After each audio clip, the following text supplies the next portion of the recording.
ॐ ज्ञाननिबन्धस्य ज्ञानाञ्जनशलाकाय चक्षुरुन्मिलितं येन तस्मै श्रीगुरवे नमः।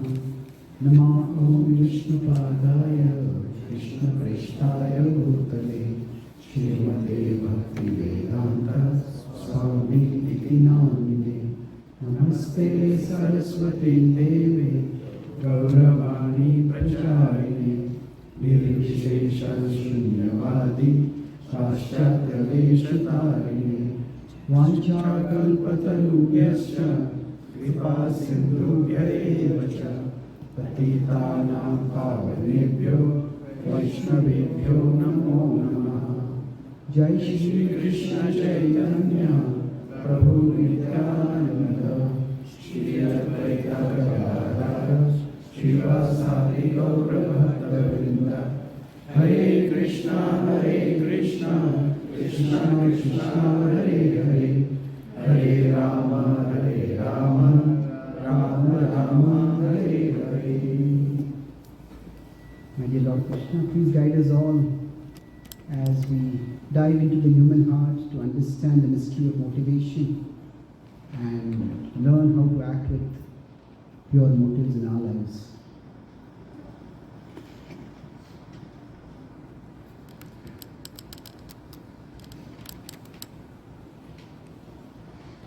Hare Krishna. Hare Krishna.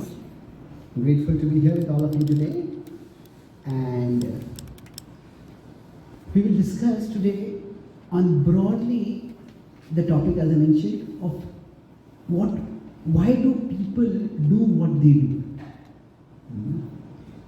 Our general understanding is that we try to categorize people into broadly, say, two categories. We have good people who do good things,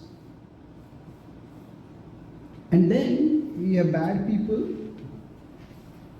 who correspondingly do bad things. And now it's of course difficult to really decide who is a good person and who is a bad person in real life, but broadly this is our understanding. But then there are times when this system doesn't work, when sometimes good people do bad things. Now when a good person does something bad, does that make that person a bad person? What do you think? If a good person does something bad, does that make them a bad person? Do we need to move them from that category to the category? Sorry? Not yet.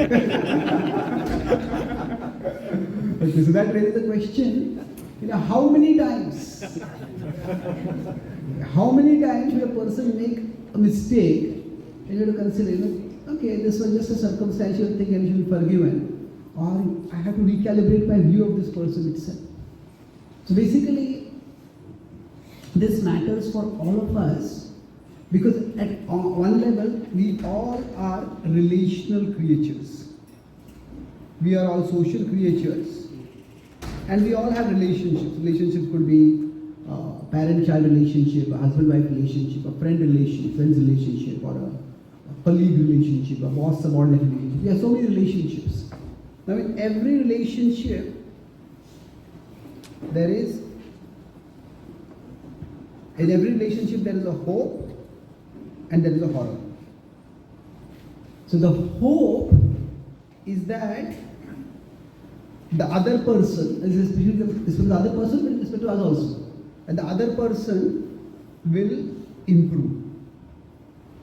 We all, when we relate with someone, after some time, we all start seeing that everybody has some limitations, everybody has some faults.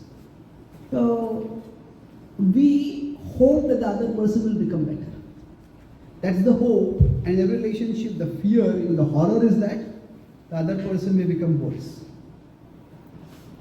And when we are interacting with people, and people do certain actions, so we naturally have to assess what is going on. Why did this person do what they did?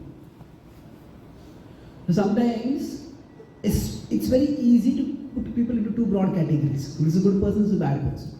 But we could say that there's a good and bad side within all of us. And sometimes one side surfaces more, sometimes the other side surfaces more. So when is somebody's mistake something which should be overlooked, and when is something which should be looked over? Not overlooked, but look carefully, what's going on over here? So this is what we will try to discuss based on the Mahabharata. And we'll focus on one character, as the title suggests, it's Karna.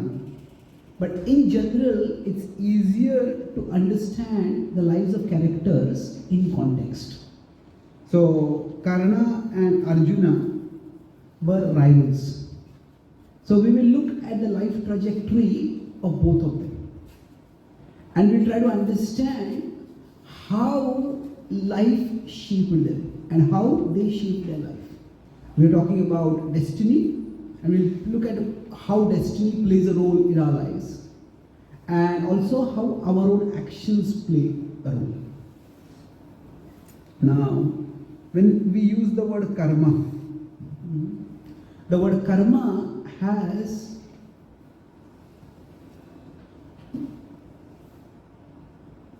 it requires a lot of karma to understand karma.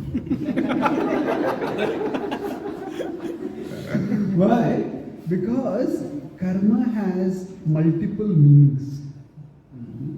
If you consider that words have many meanings is not uncommon. Now, in the word English word run is supposed to be the word with maximum meanings. That's 540 meanings. And it's growing. So for example, I am going for a run. I am running for improving my fitness. Okay. I am running because my car is not running. I am running because that person is running for president and I am running out of this country. So, the run can have many different meanings, and we look at the context to understand which meaning is applicable. There are some people who just take everything literally. And says, oh, that person stole my money and ran away to America. Okay, how did he run across the ocean?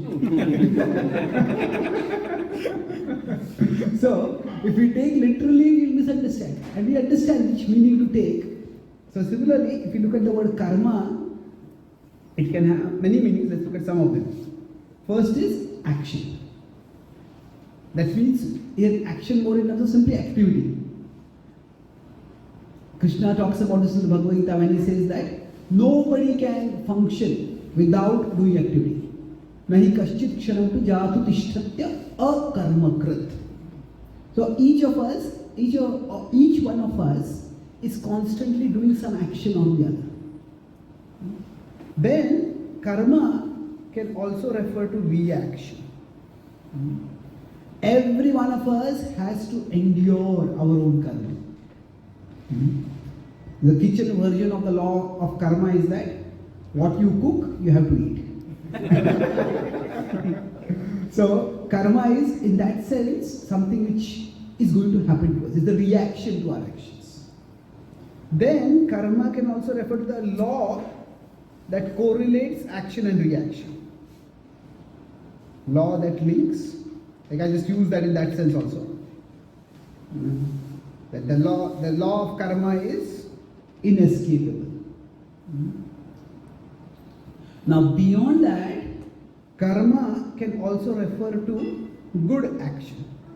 It is one among three kinds of actions. So within this there is karma, vikarma and akarma. So here it refers to karma as contrasted with vikarma and akarma. So the title was Karna's karma. Here we are going to use Karna's karma in both these senses. That what were the actions that Karna did and what were the reactions that Karna was facing. So that's why. Did destiny make him or did he make his destiny? So did destiny make him means, was it that his past karma shaped his life in such a way that he had to go in a particular direction? Or was it that the direction that his life took was because of his choices in the present? So, Karna's karma, it refers to both his actions, the action with respect to that he chose, and then reactions that he faced.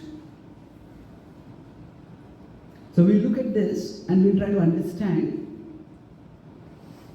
his character better, and we'll try to also look at what it means for all of us. Now, generally, if we look back at our life, it's not that every single day is equally important, nor is it that every single incident is important. Nowadays, video recording is very cheap. So if somebody recorded everything that we did right from waking up in the morning till sleeping at night, and they said next day, sit down and whole day watch what you did the previous day. Within a few minutes we'll get bored. Isn't it? Okay, I may want to watch, but maybe a few incidents here, a few incidents there. Everything is not really that worth watching.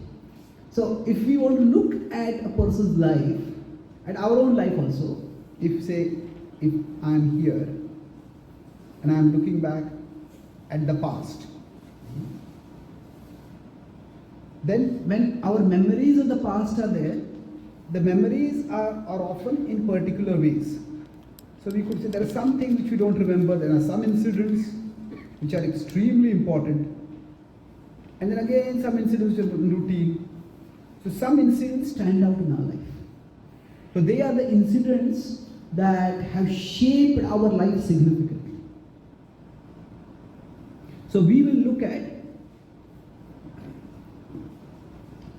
broadly 5 incidents in Karna's life, and we will compare that with similar incidents in Arjuna's life, and then we look at what they faced and what they chose, and then we'll try to get a better sense of what was their thinking and how they acted.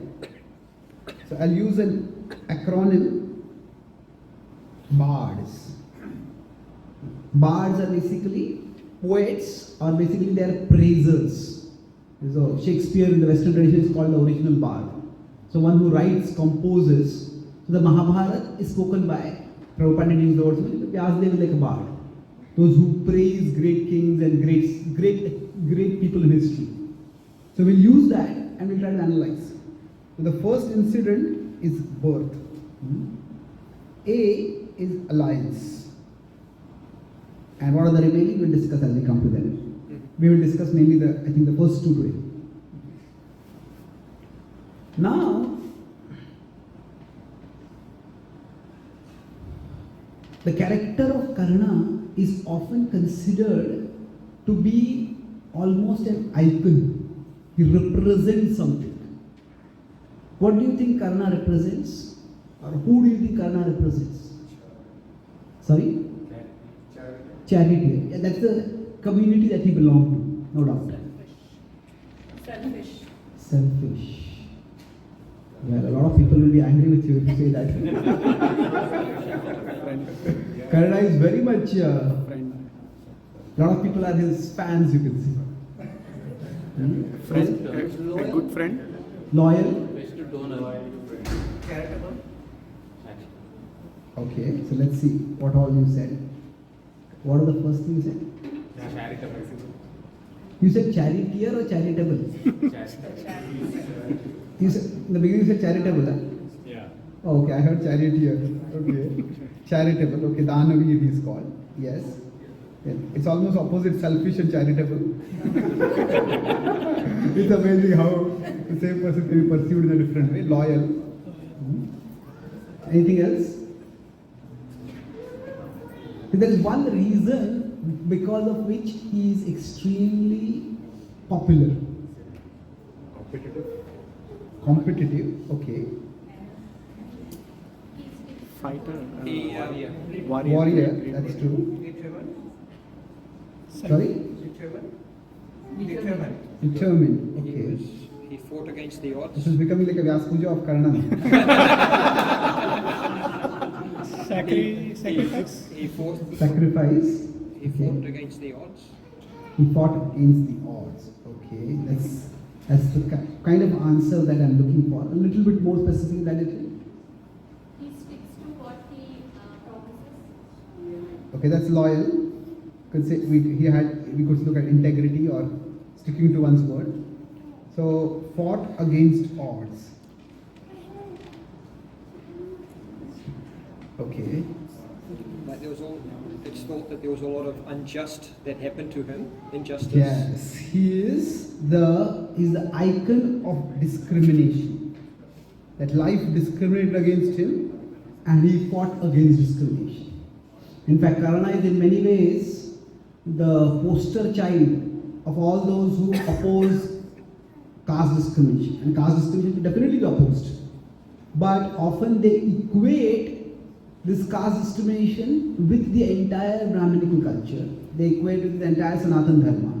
And therefore they said this Karna is the prime example of how discrimination was so deep rooted in society. How he was treated so unfairly. Their idea is that he was treated unfairly right from birth, and throughout his life he faced unfairness. And at the end of his life he was killed unfairly. So the idea is that he faced a lot of unfairness or discrimination. Some of you may have heard about, there is a leader in South India, you could say not a leader, a misleader, but whatever, he said that Sanatan Dharma is like dengue or malaria. It should be eradicated. Now, there's a furor, but he stood to his word. So his idea is, he equates, and Sanatan Dharma is very big. Now, Sanatan Dharma had as a part of it Varnashram. Now, Sanatan Dharma is much bigger than Varnashram, because Varnashram is also ultimately a material division of society. Now, Varnashram, when it became deviated, what is present today as a caste system, that is not really a part of Sanatan Dharma also. But what they do is, they equate the caste system with Sanatan Dharma. And they say that it is the Sanatan Dharma, so if this is Sanatan Dharma, they equate all of it with the caste system. And therefore their idea is, this whole thing needs to be eradicated. So yes, the caste system as it is definitely needs to be abolished. And if the caste system is still present in India, it is primarily because of two reasons. The one is politics, where it's a vote bank, and second is marriage. But even with respect to marriage, it's not so much that people want to marry within the same caste. It may be true, but it's not so much caste consciousness as compatibility consciousness, as more of cultural consciousness. The idea is that if somebody is from the same social group that we are, then there is a greater likelihood of meeting of minds, the similarity of lifestyles.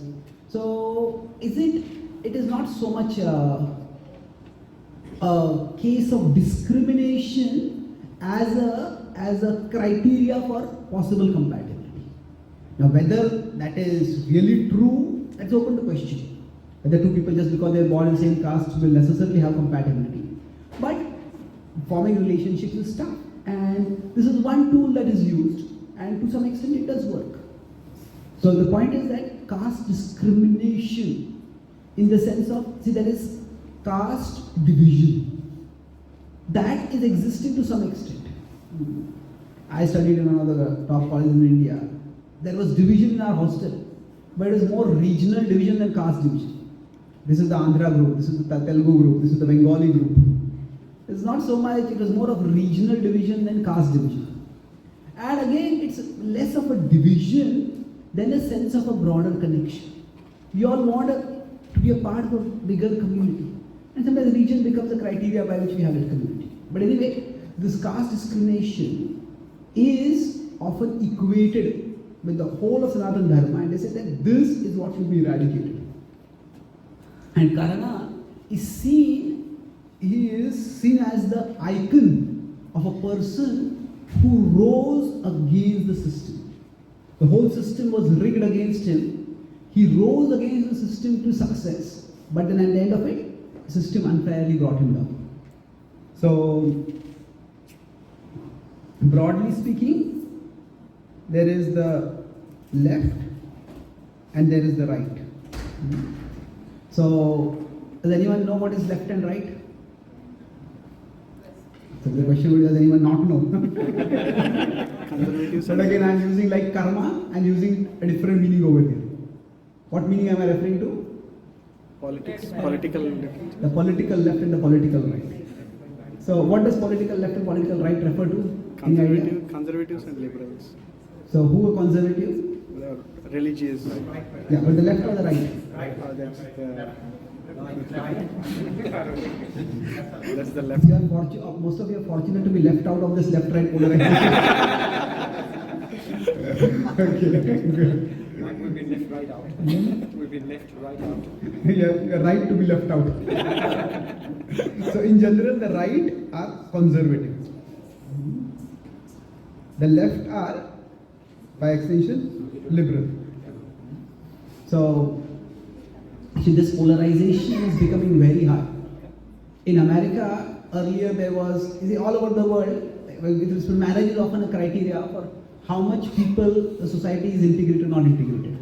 Whether people intermingle and intermarry. So, in the past, people from different religions in America would not marry. Then, before that, or to some extent after that, people from different races would not marry. Now, it's almost like 75% Democrats say they will not marry a Republican. And the same around 70% Republicans say they cannot marry a Democrat. So there is political polarization. So the Democrats in America are the right and the left, and the Republicans are more on the right.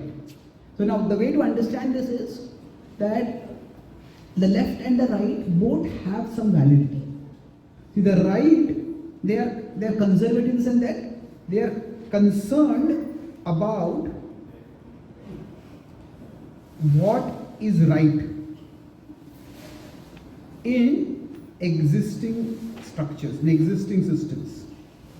The society has some existing systems, and what is right in those existing systems.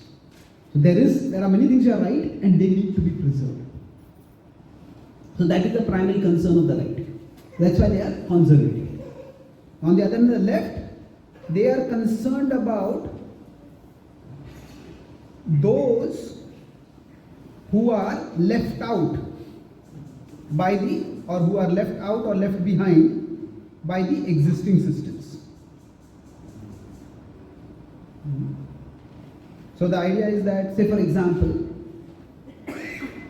the right will be concerned about, okay, our education structure is working, we are producing people who are competent, and our society is moving forward, it's progressing. The left will say, oh, the whole education system is discriminatory like this, we have to bring down the education system. So the right, that's why generally right is considered religious, because religion is a part of the tradition that has existed for a long time.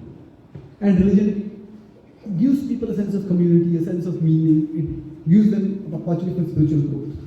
But the left is concerned with, okay, because of this religion, okay, some people are considered lower than religion. And then they are discriminated against. And that discrimination should be avoided. So, the left is concerned, so Karna is clearly an icon for the left. Why? Because the existing society, it seems, it left him behind. It did not give him opportunities. And then, that's why he is very much championed. I was invited to one university in India, and they said, can you give some life lessons from the Mahabharata? It was a very leftist university. And they said, don't tell the normal morality tales. Tell us something new. So then I gave a talk, I said, I'll propose a topic over there. This leadership lessons from Duryodhana. Don't do. And they yes, please come. So I'll talk about, nobody has all bad qualities. So especially when I talk about the second part of the alliance being formed, I'll talk about the leadership lessons. So the point I'm making is that the much of the mainstream media and the universities are quite left oriented nowadays. So there is a particular tilt to everything that is given. So anyway, we'll keep the politics aside. Why I was mentioning this is that Karna is often considered is considered a very sympathetic character for many people because he is seen as somebody who was discriminated against by the system. So yes, that is true to some extent. Let's look at the life of Karna, and as a reference point, we also look at the life of Arjuna. So if we consider Karna's life on one side and Arjuna's on the other. So if we consider birth, so what was the unfairness for Karna right from the birth? He was left. He was orphaned. Okay. He was abandoned. Sorry, one person, he was abandoned. So in that society, Kunti, she, what happened? By the way, can you just hide this image on the side? Oh, yeah. It's, okay. Yes? So it should be on the top. No, I'm just talking about this. Okay, this is I'm elaborating over here. This is the life trajectory. So birth and various incidents we'll talk about later. This is the. So at the birth he was abandoned. Now he was abandoned because at that time Kunti, when she was just a teenager, she was engaged in the service of Durvasa Muni. And she pleased Durvasa Muni, who was very difficult to please, and he gave her a mantra. And she said that she was told that with this mantra you can invoke any of the gods and you can get a godly child through this. Now she was just a curious teenager and she said, this doesn't really work.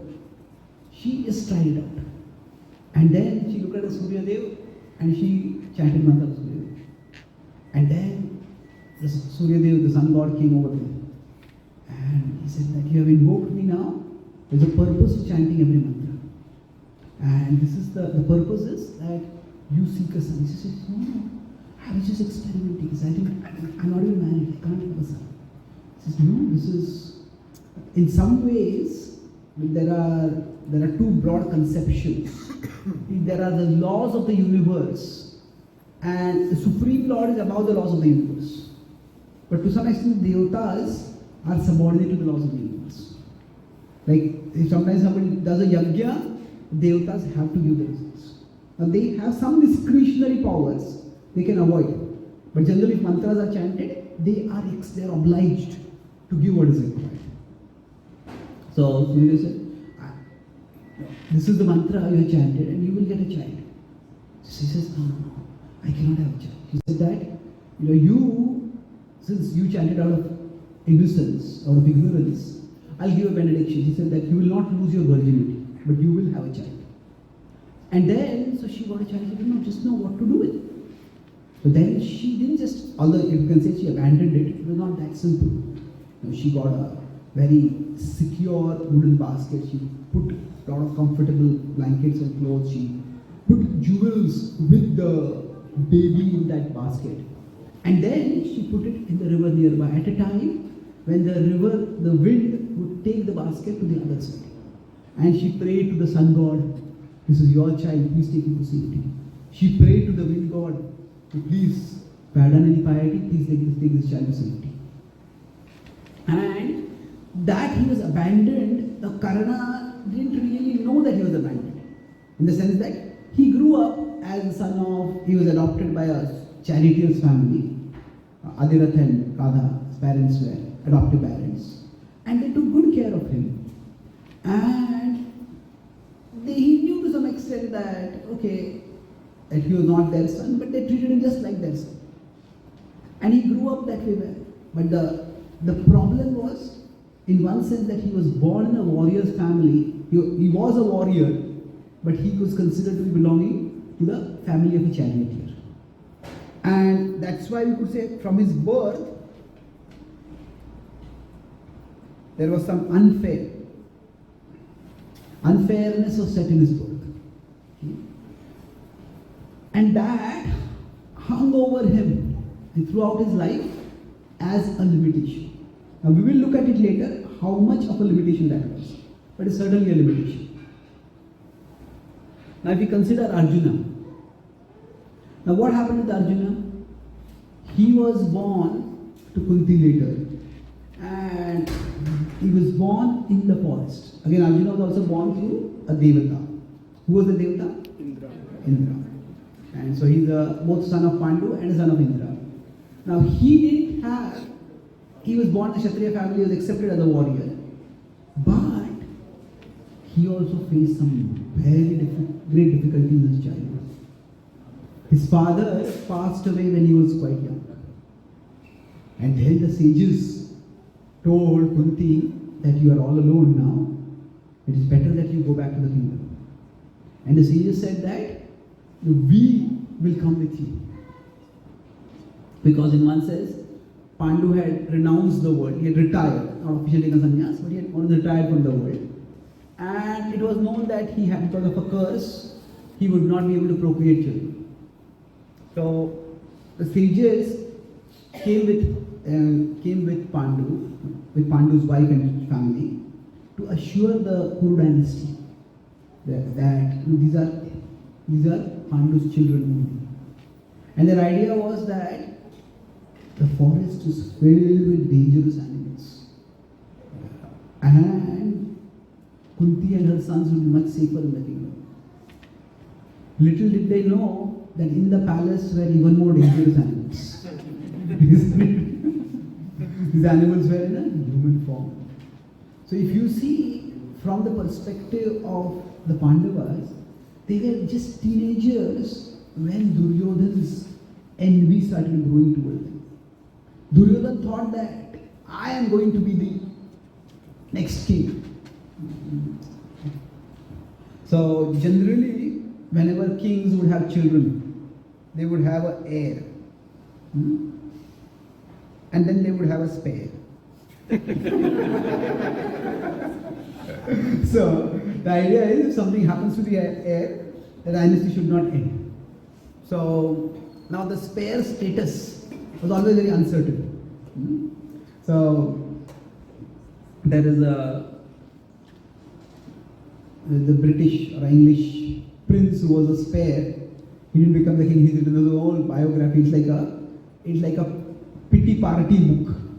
It's how he felt sorry because how his life was so deprived because he was a spare.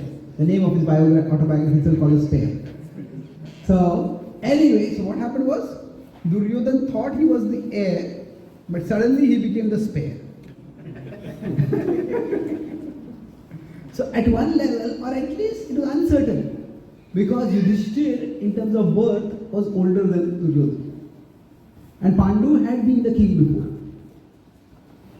So, now who was going to be the king? Next. And Dhritarashtra was very indecisive. So, Duryodhana thought, I'll take issues in my hands and I will eliminate the Pandavas. And he felt the most dangerous among the Pandavas was Bhima. He decided to target him first. And when he targeted him, there are some people who say that actually Duryodhana was not a bad person. It was Shakuni's association that made him bad. Well, not exactly. Duryodhana, he conspired to kill Bhima without any assistance from Shakuni. Shakuni came later. And it is not just a rush of a moment crime. Like, somebody else. You go to a hotel with somebody and that person goes to the restroom and think maybe I put some sleeping pill or something in that food. It was not like that, a rush of a moment impulse. It was a cold-blooded plan. He invited them for a feast and said, Bhima, you like to eat a lot, I made a special feast just for you. And he put that with, he filled it with slow-acting poison.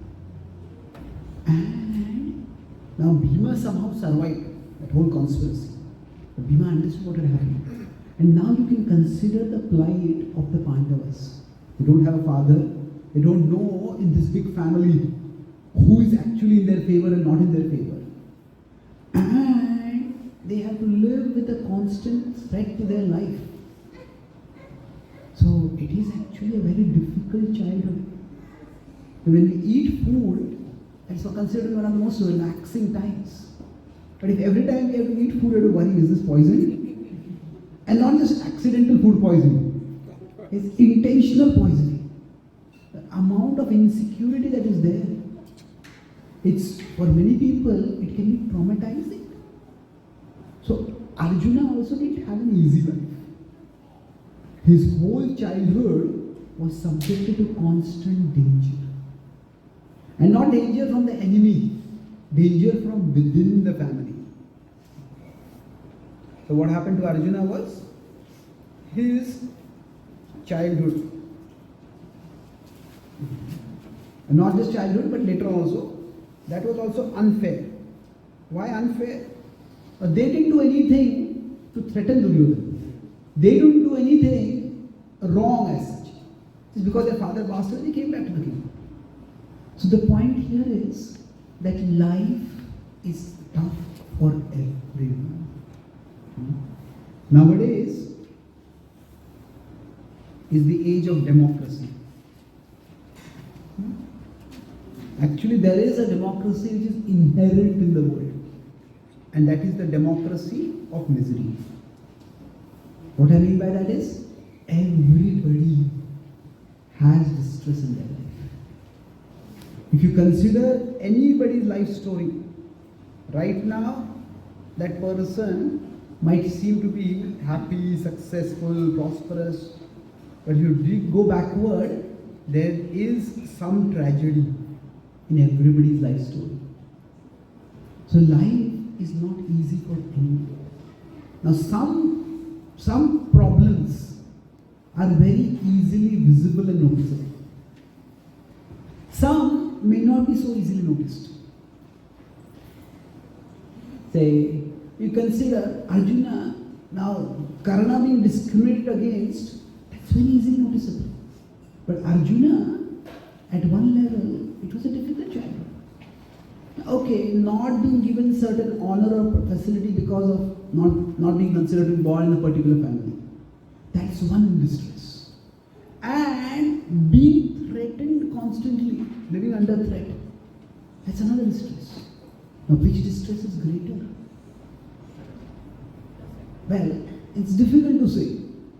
You can't really say that one distress is worse than another, because everyone who goes through distress thinks that their distress is the worst. So, that's just the way distress is experienced. So one of the problems with the leftist analysis of the world is that they compare the real world with utopia. You know, this is discrimination, this is discrimination, this is discrimination. Well, yeah.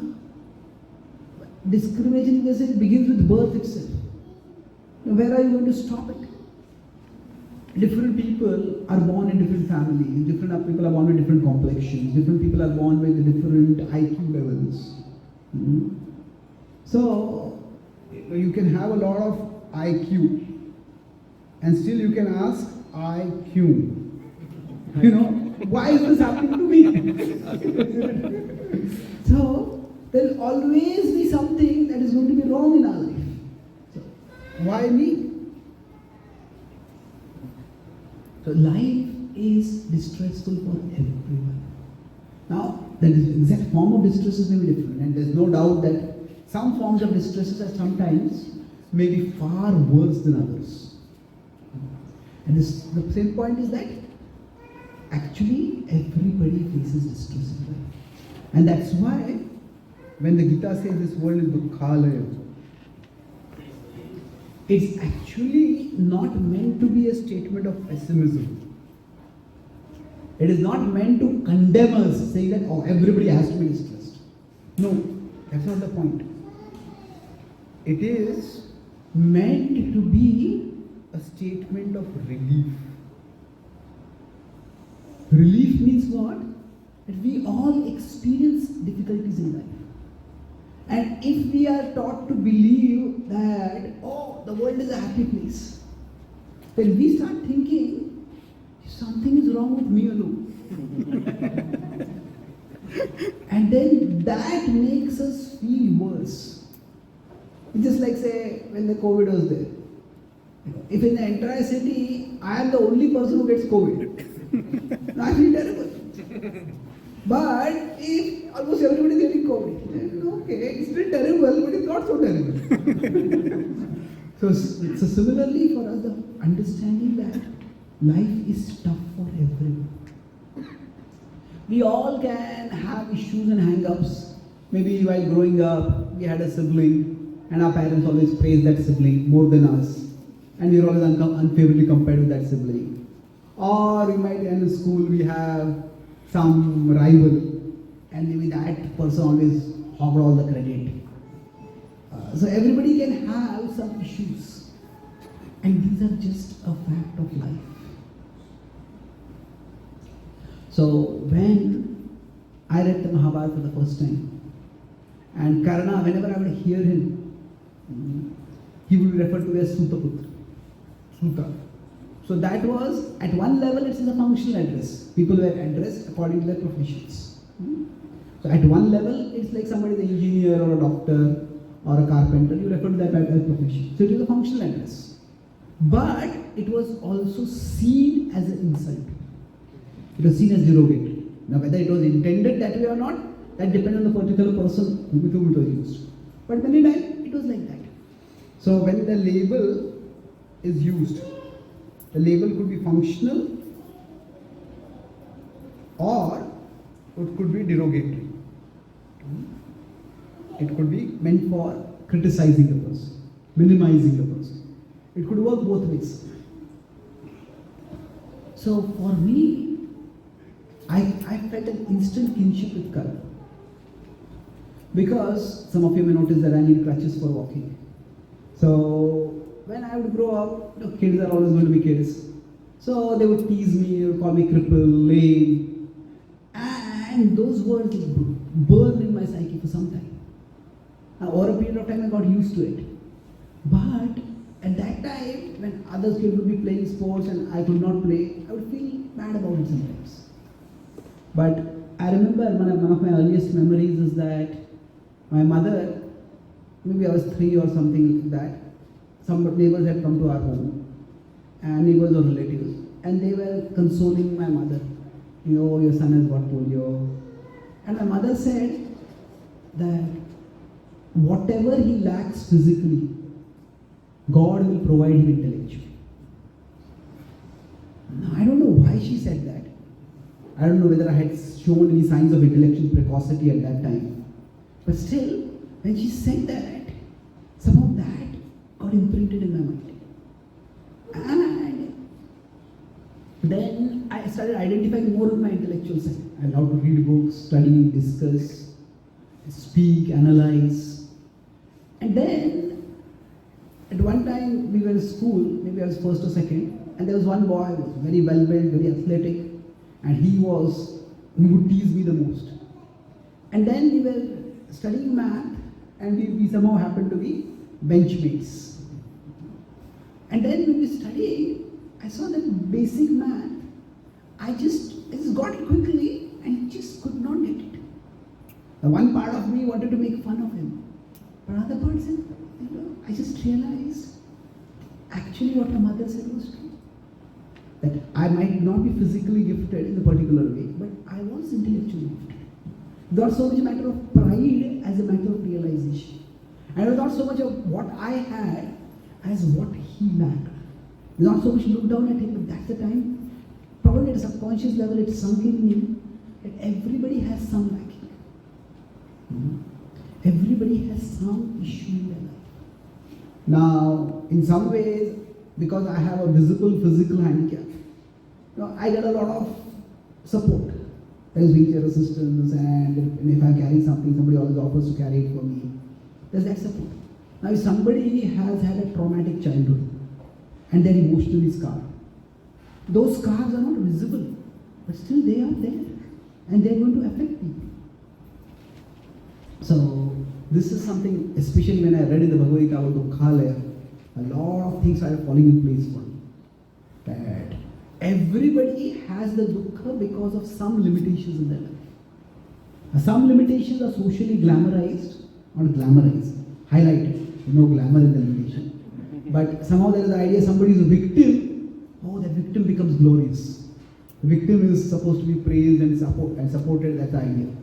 But the fact is that everybody has difficulties in life. And to the extent we realize that, to the extent what will happen is we will stop feeling sorry for ourselves. And it is actually, if we can get out of that, and stop feeling sorry for ourselves. Now, most people will not admit that I feel sorry for myself. But it is a feeling that does come occasionally. But if you can get rid of that feeling, it's actually very liberating. Yes, there are things about me, things that have happened to me that are bad. And there are things that have happened to others that are also bad. So, we don't want to say that Karna's distress was not consequential. So, Karna's distress, it was definitely consequential. We agree that there was a problem. But what we say is it's consequential, it's not exceptional. It's not that he alone had the distress. Everybody has distress in life in some form or the other.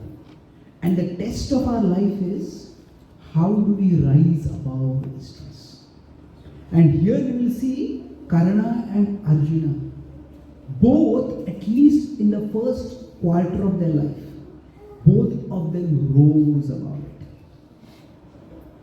So that brings us to the part of, say, A was alliance. Now what happened with Karna is that he as well as Arjuna both had great talent in archery. And it just, some talents just come out naturally. Some people, everybody has some talents, but some people have just exceptional talents.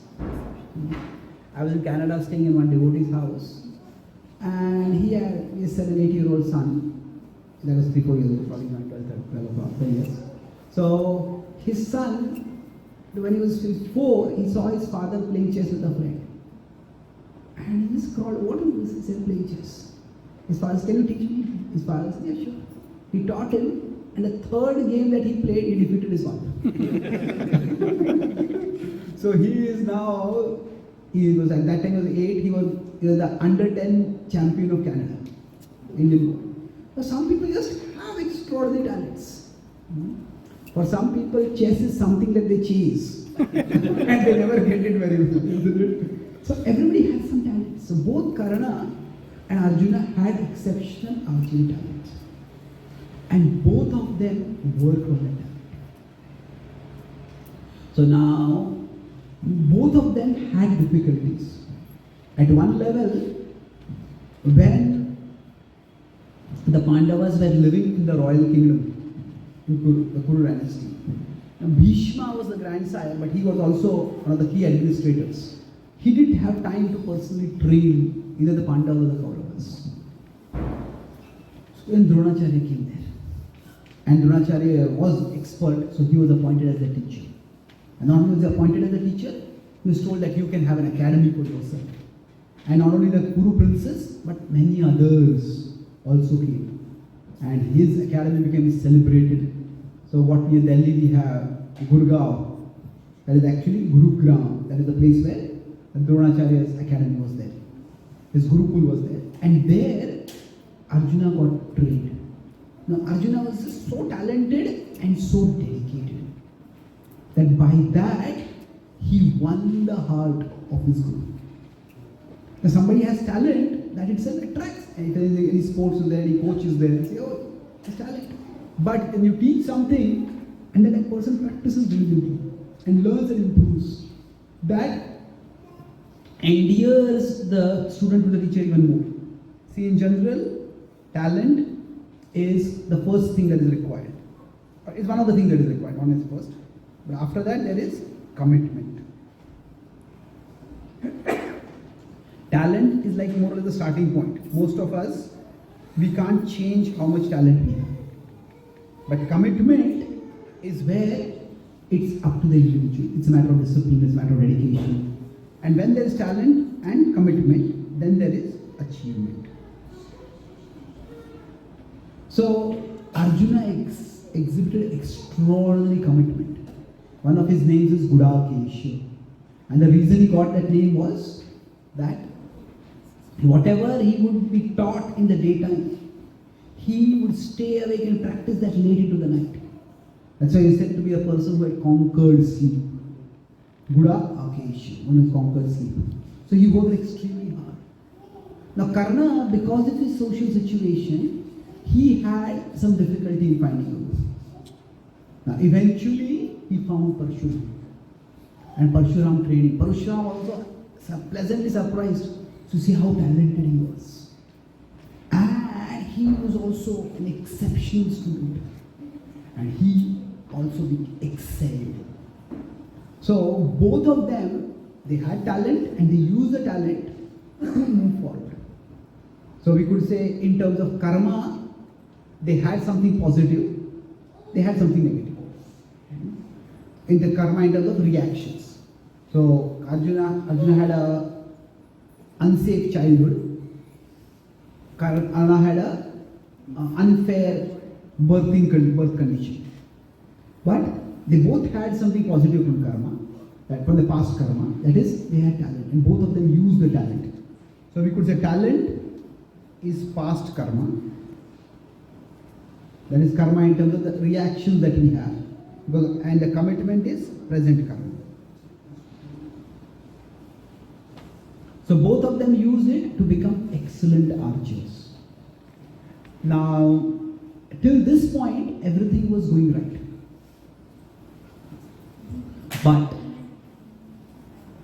this is where things started going haywire. So with respect to the alliance, yeah. So can I ask a question at this point? About the guru aspect that you said, Arjun had a guru and Karna also had a guru. But the common perception is Arjun and Drona were naturally together, whereas Karna had to deceive or say a lie to become a disciple of Parashuram. How would you explain that in terms of that part was more unfair to Karna than to Arjun? Okay, so Drona was always with Karna, whereas Parshuram was not always with Karna. Well, that is true. As I said, everybody has certain starting points in life, because of which there is certain discrimination that is there. You just can't avoid it. Now, if you consider in America, they have this whole idea of diversity and diversity quota. So in Asians, generally Indians and Chinese, they seem to have quite good IQ and they do quite well in the academic institutes in the West. But then, because of the diversity quota, what happens is they want to include, this is all the Ivy Leagues, Harvard and MIT and all of them, they don't reveal the criteria by which they are admitting people. They still consider a wide variety of factors. And what they do, like in India, it's like if you want to go in medical college, this is the percentage. You get 96, about 96.3 or whatever. Or we have this many criteria. Anyone above will get it, anybody below will not get it. Our percentile closes over here. Generally it's like that. There is, of course, there is the capitation and something like that is there apart from that. But like that, in Ivy League also the legacy is there. Legacy means if your parents had gone to that university, then you can go in very easily. That's how most of the politicians in America, they don't have the IQ to be in Ivy League. No criticism of them. It's still a criticism. But they are just legacy students. But the point is that somebody who is from a community which is, say, maybe a Latino community or African community, something like that, they may have a CGPA of 3.6 and 3.7, and they would get into Ivy League. And an Indian or a Chinese might have a CGPA of 4.3, 4.5, and still they will not get it. So there was a huge court case that happened. This was one thing on which Indians and Chinese cooperated. So they won the court case, and now it was a court case against Harvard. But still, Harvard has not really loosened it. So yes, we will, but they are dragging their feet. So my point is that in every society there will be some discrimination. Now specifically, what could Karna have done? Yeah, if you see Parshuram's opposition was not to Karna because he was not a Kshatriya. It was because he was anything other than a Brahmana. Isn't it? Because Parshuram didn't want to educate anybody apart from Brahmana. And now every university or every teaching institute has to have some delimiting criteria. And so at that time the primary criteria was that, and we have to go a little bit into the past for this. See that if we consider Varna is basically its orientation generally for occupation. So somebody as a Kshatriya Varna means that they have the orientation to be a warrior. Somebody is a Vaishya, they have the orientation to be a warrior, to be a business person. Somebody is a Brahmana, then they are a priest or intellectual, like that. So the way things would work in a well-structured society would be, say if there is a Kshatriya man and a Kshatriya woman. Now when both of them unite, then by nature's arrangement, the soul that would come as their progeny, the soul would also have a Kshatriya orientation. That's how it was a reasonable probability that the son of parents from a particular Varna would belong to that particular Varna. Now, of course, there were exceptions, but the exceptions would generally be due to some bad karma. That means what? The children and the parents are quite incompatible. Then it's distressing for the child, it's distressing for the parents. And any distress that comes is due to some negative karma from the past. So generally, the children would have the same orientation as the parents. That's how you could say past life karma and genetics would work. So in general, those who will be born in a warrior's family would have the orientation to be a warrior. So that was the delimitation criteria Drona had kept. Now Drona had just started his Gurukul. Now it was growing rapidly because he was a competent teacher. But he just didn't have at that time the entire infrastructure to individually assess every candidate and decide. So he put that as the delimitation criteria. Now was that the best criteria? See, not necessarily. Krishna says, see, the important thing to understand is, what does Krishna say? When does he descend? When there is adharma. So, sakaleneha mahata yogo nashta paranta. That by the power of time, that which is a timeless knowledge that gets lost. The culture which is based on timeless principles, that also gets lost. So now, when we talk about the Mahabharata society or the Mahabharata culture, that is the time when Krishna has appeared. And Krishna appears when there is dharmasya glani. So, the society that is described in general at the Mahabharata's time, it is not the ideal Vedic society. It is the society, we could say, there is already a dharmasya glani that has happened by the power of time. So yes, was there some amount of discrimination? Yes, it was there. And when Krishna teaches Chaturvarna in Maya Sushnam, Guna Karman Bhavesha, not Janma Karma. So Krishna's teachings are in one sense meant to fix that system. So not everything that has happened in the Mahabharata is what was ideal, and not everything has to be defended. Now there's a difference between defending something and explaining something. The two are different. These two are not equal. Defending means we say this is right. Explaining is why the people at that time did that thing. Now would that be right now? That's open to question. So When we are defending, it's almost like we are saying we are justifying. When we are explaining, we are simply like, why did people think like that at that time? Why did people do it like that? So in general, many of the decisions of the characters in the Mahabharata, we don't have to necessarily defend those decisions. But we do need to understand and explain those decisions. So we will, if we get time, we'll discuss more about other characters in the Mahabharata also. For example, many of the warriors stayed silent when Draupadi was being disrobed. Now, why did Bhishma stay silent? Bhishma's actions are not to be defended, but they have to be explained. And the explanation is that he had taken a vow that he would always support the ruler of the Kuru dynasty. And as further explanations you could go into specifically. So, yes, the particular criteria that was used by Drona for establishing his academy and for delimiting who would come and who would come, that is to be explained. Is that to be defended? No. See, every situation will close some doors for some people. Yes, for Karna, now what happened was that Karna had to lie that he was a Brahmana to let Parshuram be chief. Now soon he became a very beloved student of Parshuram. Now there was any time during this period that he could have told the truth. See, generally if we lie, that's a bad thing.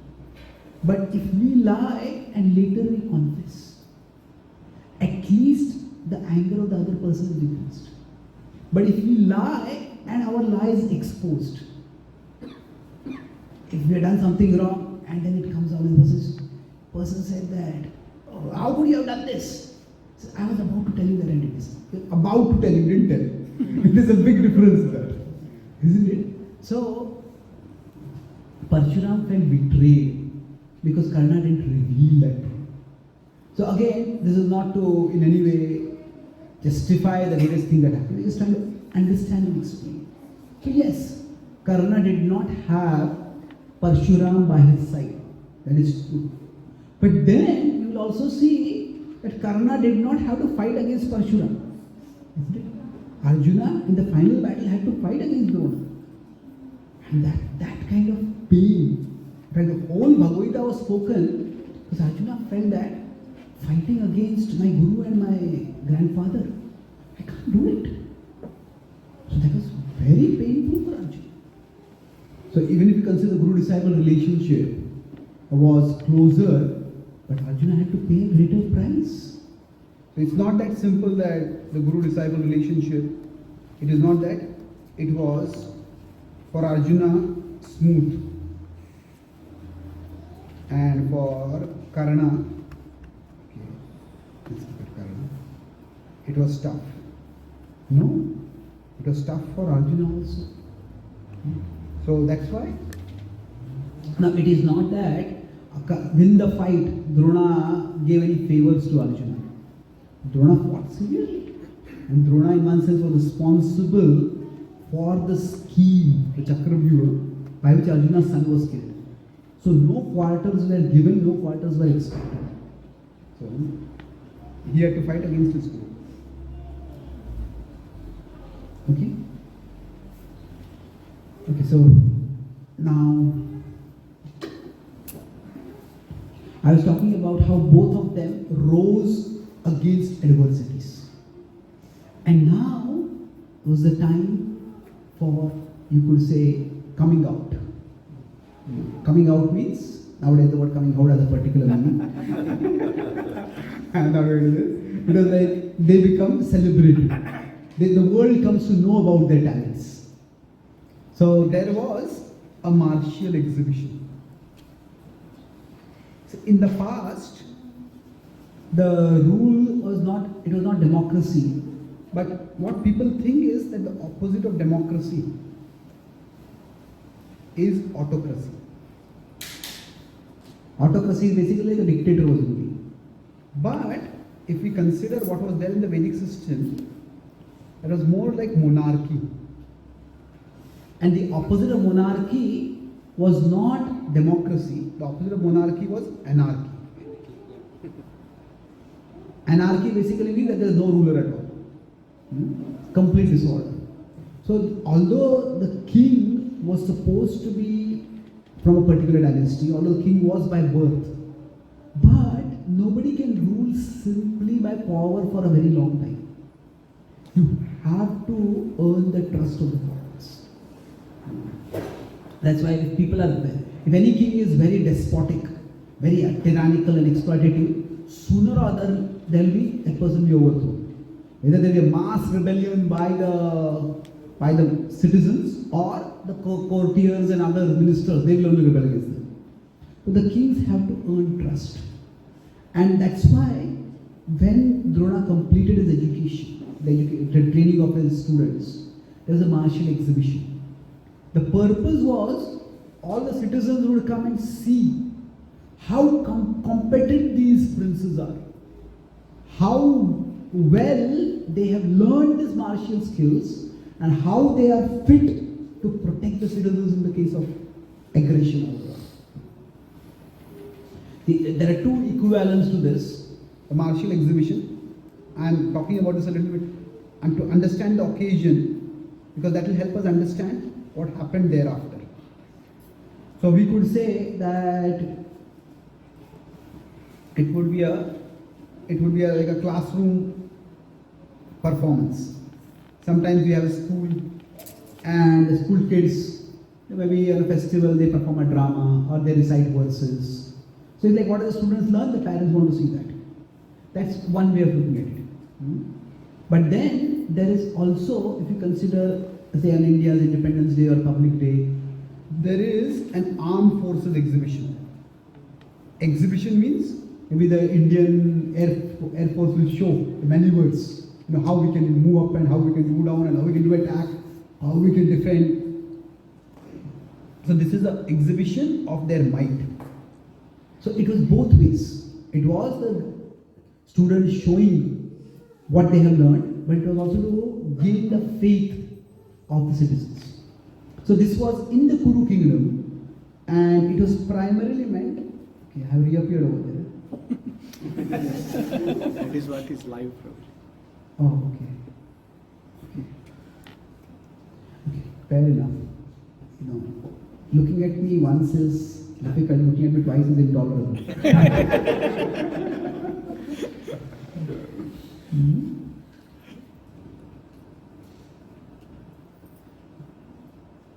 Abraham Lincoln was once asked, he was accused, you are a two-faced person.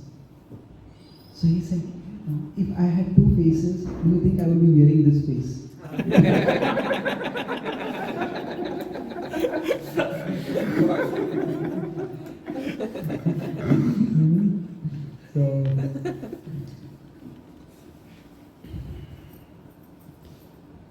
So now this exhibition was meant primarily for the Kuru princes to exhibit their skills. For all the students, but primarily for the Kuru princes, because it was the Kuru citizens in the Kuru kingdom that it was there.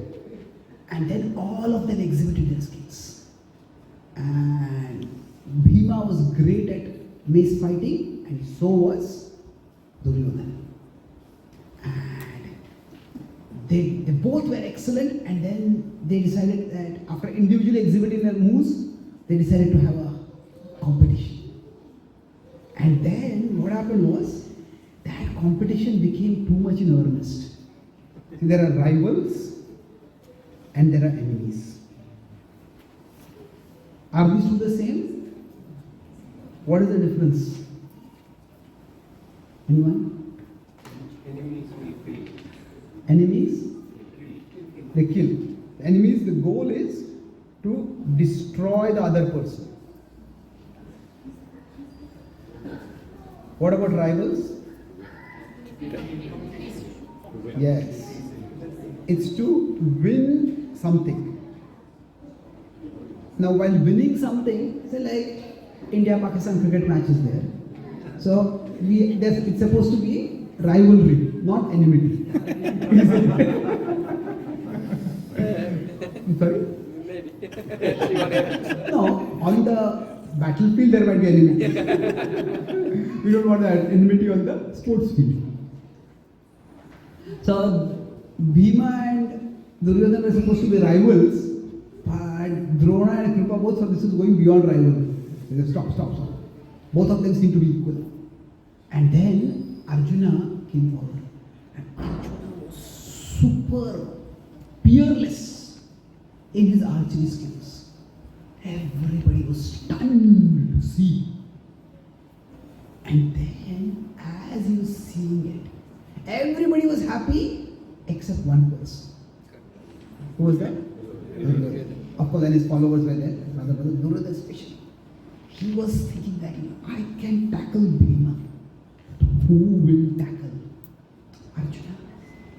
And everybody was awestruck to see his abilities. And at that time, suddenly, when the applause was just dying loud, at that time, suddenly they heard a thunderous voice. I can exceed everything that Partha has done. Everybody looked, and they saw a tall, majestic figure at the entrance of the marching exhibition. Who was that? Karna. And he had a dramatic entry in the Mahabharata, at least in this particular scene. And then he came forward, he offered his respect to the Lord. He says, can I compete? Okay. And then he also started exhibiting his martial skills. And it's superb. He equaled everything that Arjuna did. Although he tried his best, he couldn't exceed Arjuna. And therefore, he said, can I have a duel with Arjuna? Now, Arjuna was already annoyed. Because at one level, it's like this is his occasion. It's like, say, there's this one school, the school graduation ceremony is there. And somebody from some other school comes and says, I want to compete over you. Well, there is a place for competition, but this is not the place. So it was like, the Pandavas felt, especially Arjuna felt that he was raining on their parade. So, okay. And both of them got ready to compete. So, at this point, Arjuna, as he came forward, then initially he was allowed to exhibit his skill, but when there's a duel, there were rules for dueling. So he said, okay, what are your antecedents? To which family do you belong?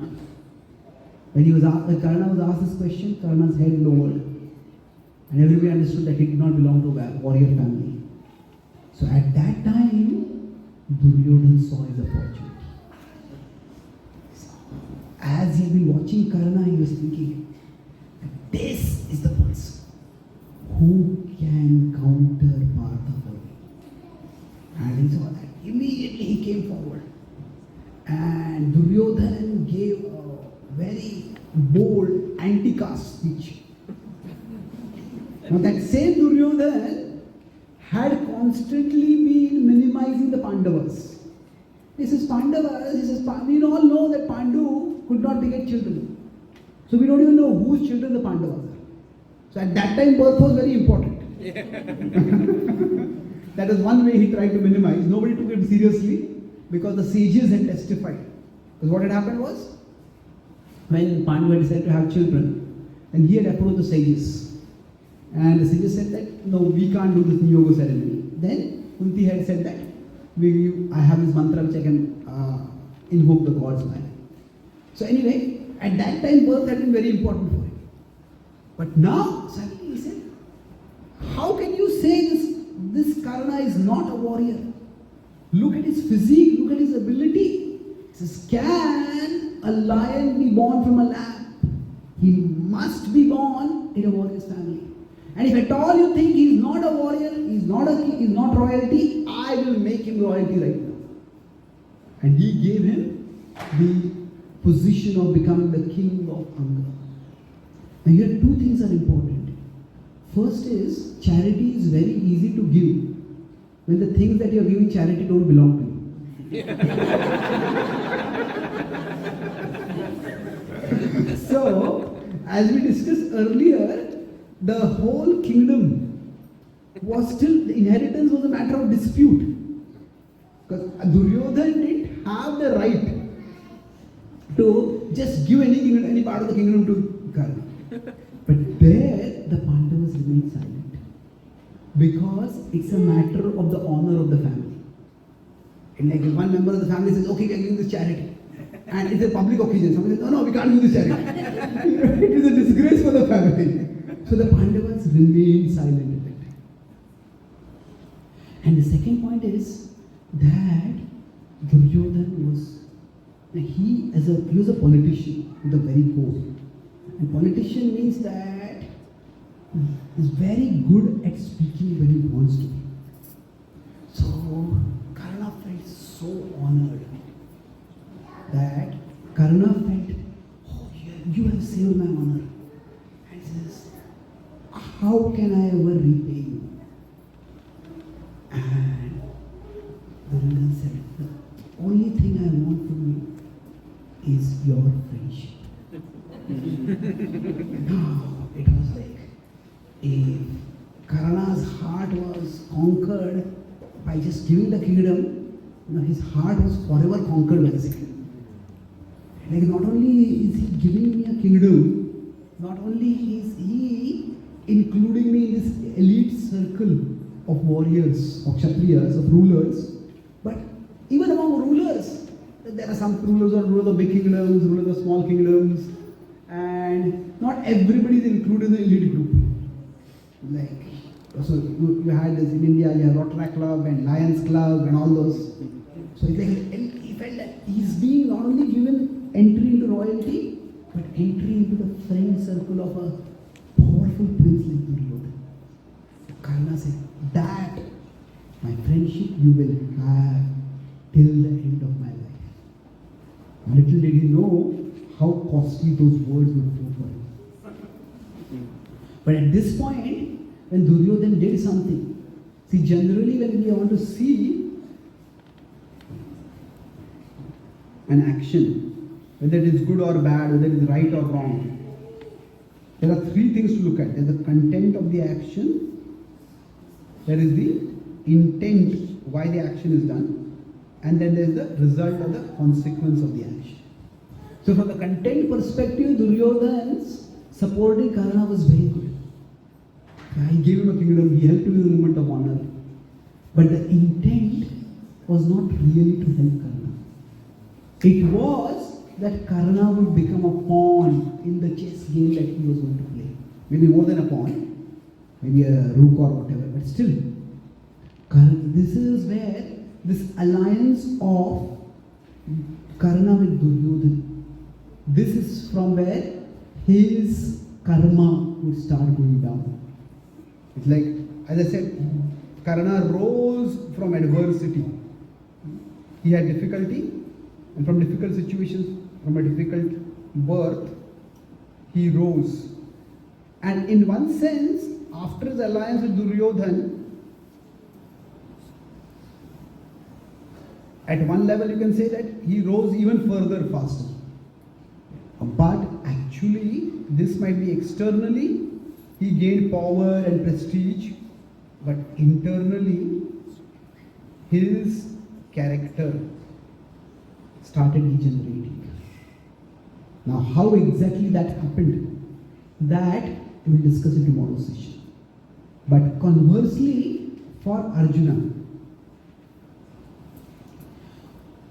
he also rose, became a great archer, and after this martial exhibition, then there was the whole plot to send the Pandavas to Varnava, and there they were attempted to be burnt alive. They escaped, and then they stayed incognito for some time. Then they went to Draupadi Swayamvar, and there everyone failed to hit the target, and it was Arjuna who hit the target.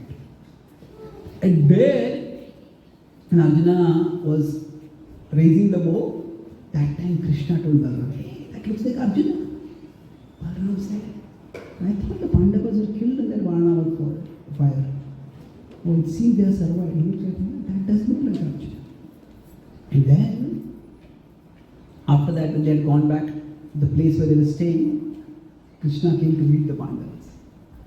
And Krishna came, knocked on the door, and says, Krishna said, I am Krishna. And I said, of course I know you.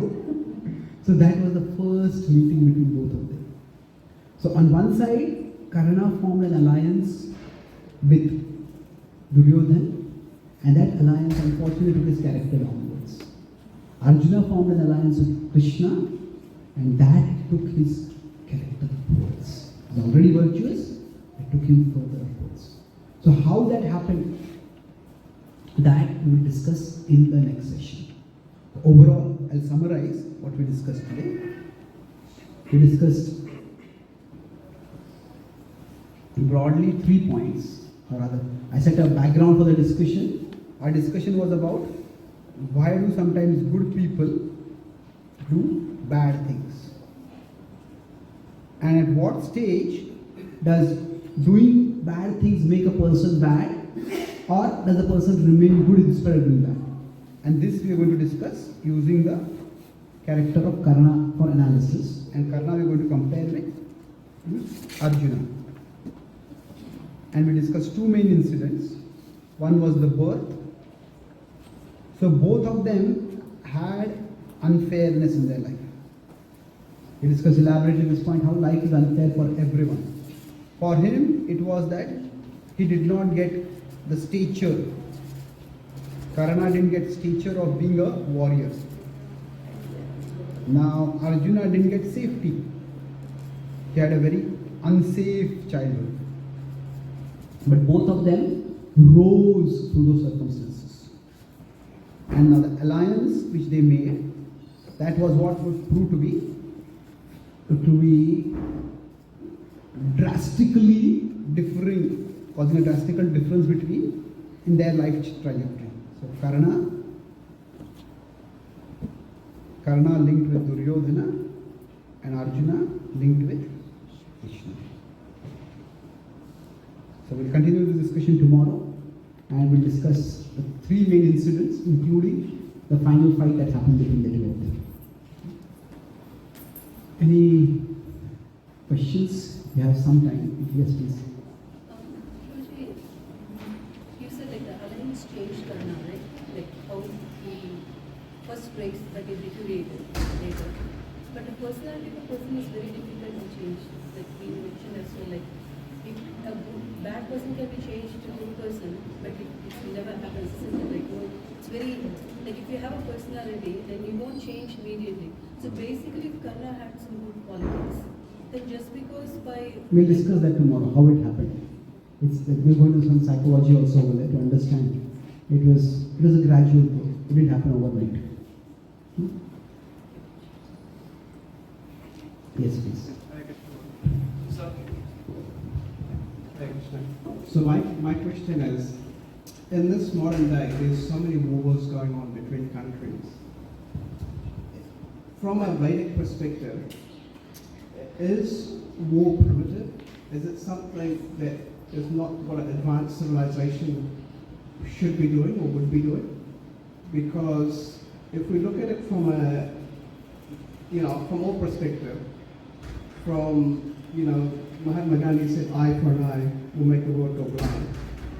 And from an economical perspective, it just doesn't make sense. I mean, I was reading about like if you look at the Twin Towers, when that happened after the Afghan war, it went on for 20 years, and that cost America over $2 trillion. If we look at the Iraq war that happened, that was over $800 billion. So the amount of money that is spent on wars, plus the amount of people that are killed in the wars, the army and everything, wouldn't it be better to forgive and to, maybe compensate the victims profusely? Wouldn't that be more economically viable? And also from a Vedic perspective, forgiveness, wouldn't that be the better way to go?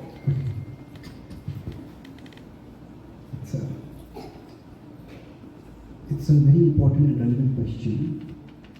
Broadly speaking, war, if you consider the Mahabharata, the Mahabharata, the Parva in which the Gita is spoken in the Bhishma Parva.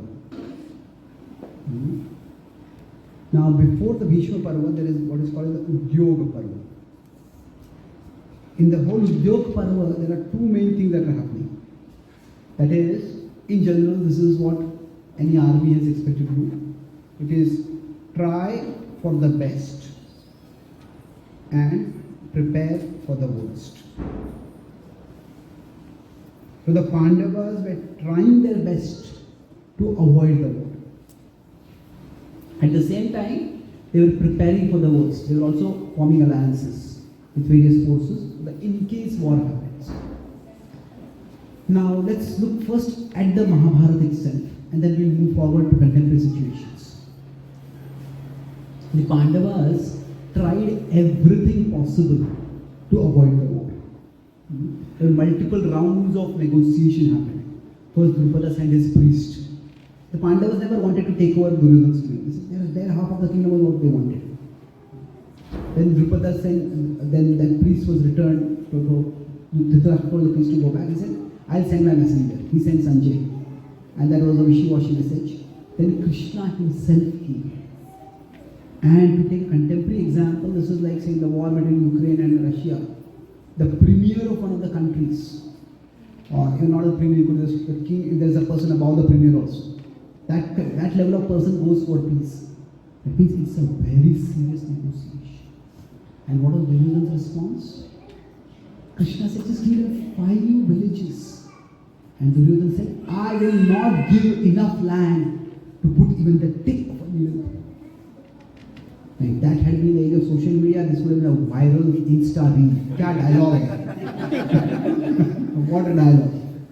But in terms of context, it's an outrageous statement to make.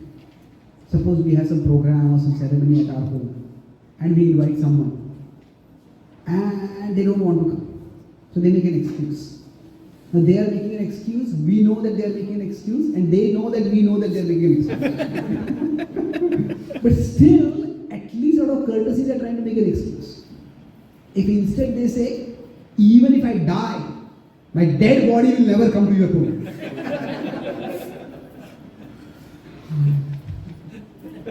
Our tendency would be, even if I die, my dead body will never come to invite you. That's how we will feel enraged by that. So this is not just a refusal to the invitation, it's a kick in the face of the inviter. That's what Duryodhana did. And after that, what did he do? He tried to arrest Krishna.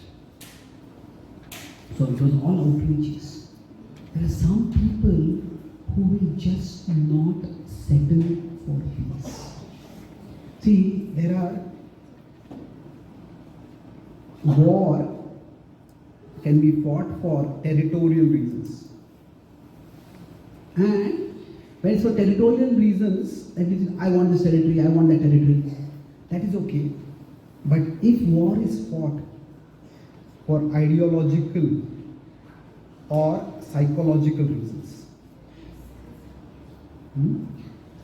so territorial conflicts can be resolved peacefully. Okay, you want this territory, we'll give this territory to you, and we'll settle it. But ideological means that one side believes that the other side is legal. The other side doesn't deserve to exist. The other side is like a blight on humanity. It is a curse. It is cursed by God or whatever.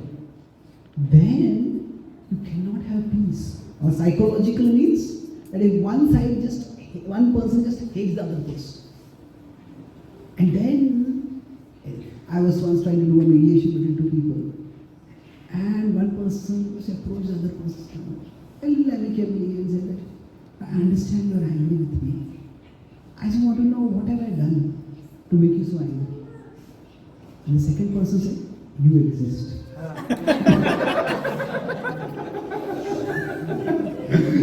Now, if somebody has that attitude, what can you do with it?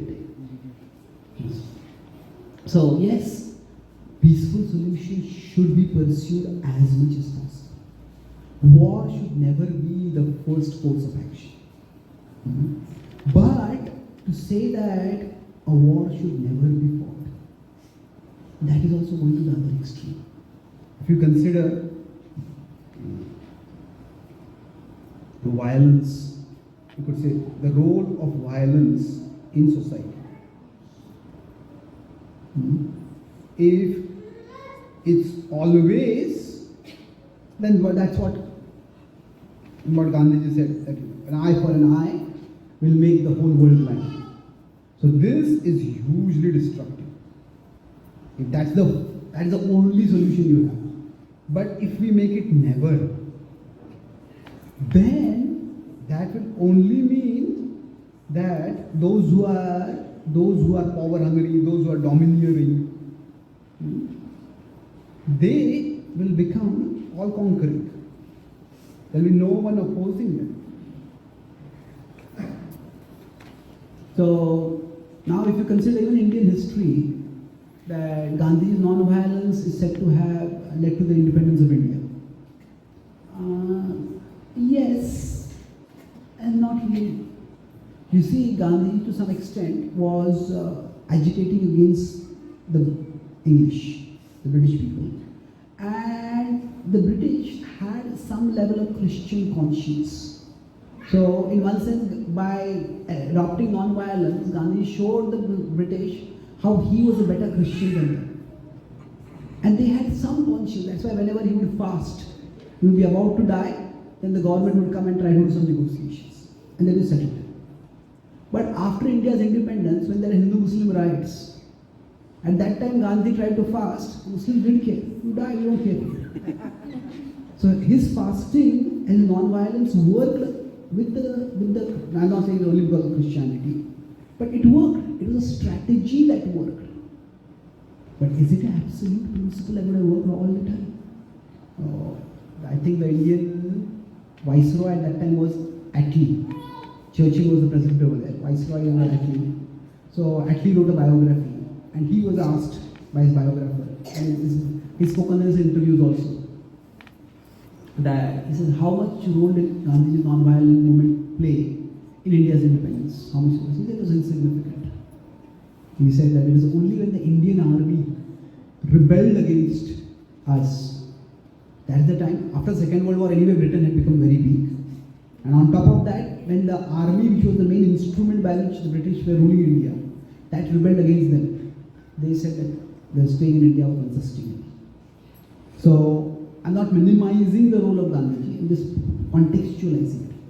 It was definitely so non-violence is a very useful strategy. But is it an absolute principle? Not necessarily. Now, as far as war, should they be fought today? Well, you can consider the situation of India, Pakistan, China. Till 1980, multiple wars were fought. Now, all three countries have nuclear weapons. So, after that, there have been no major wars. Kargil was one thing, and Pokhran was an incursion, but no major wars. Because everybody has nuclear weapons, so there's a certain level of deterrence that has come because of that. Now, I'm not supporting nuclear weapons, that's not my point of view. The point I'm making is that deterrence is required. And sometimes deterrence is by just knowing that the opposite side can hit back. And sometimes deterrence is also by actually hitting back.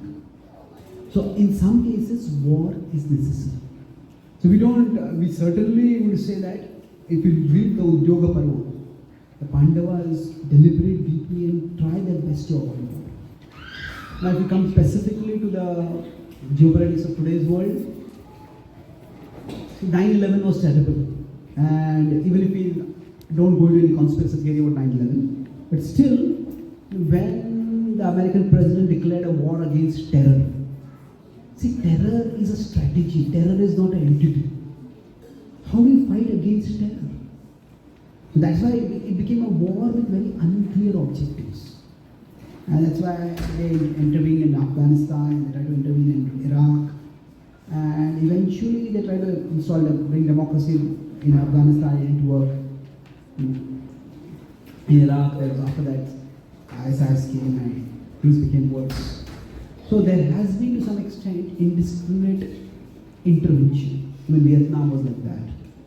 And the American President Eisenhower, he talked about the military-industrial complex, which is very dangerous. Basically, the military-industrial complex refers to how there is the military which uses weapons, there is the weapons manufacturing industry, and there is the Congress which sanctions it. Those three become like a triangle, and it's an unholy triangle. So every time the economy goes down, you start a war. And then the weapons manufacturing moves. In fact, much of American prosperity of the Second World War was because among the various protagonists in the war, America had the least casualties because the war never came to American territory. It is Pearl Harbor was attacked, but it's far away from America. And America provided weapons to everyone. And it was not that they were given charity. There were terms for it, and they got money also out of it. So America prospered through war. This is again not to demonize America. Again, the point is to contextualize that specifically when wars happen today, it is often due to various reasons. And it's not just that. Now, whenever I'll conclude this point, when punishment is given, the Mahabharata says that this is generally from the Vedic jurisprudence. The Mahabharata mentions it, but it's more from the Dharma Shastras. It says punishment serves three purposes. One of them is compensation for the victim. Generally, whenever anything wrong is done, punishment for wrongdoing that is there, who are the stakeholders in that? The stakeholders are three. First is the victim. So if somebody has been wronged, some level of compensation has to be done for them. And then there has to be retribution for victimizer. Now, retributive justice is often debated. Retribution means punishment. Now, why is this required? Because some people without that will not stop doing the wrong thing. So, for the victimizer, for the wrongdoer, it's only when there is a strong punishment, then they will not do it again. Are there some people who just do one thing wrong because of some circumstance? It's possible. But there are also people who keep repeatedly doing things.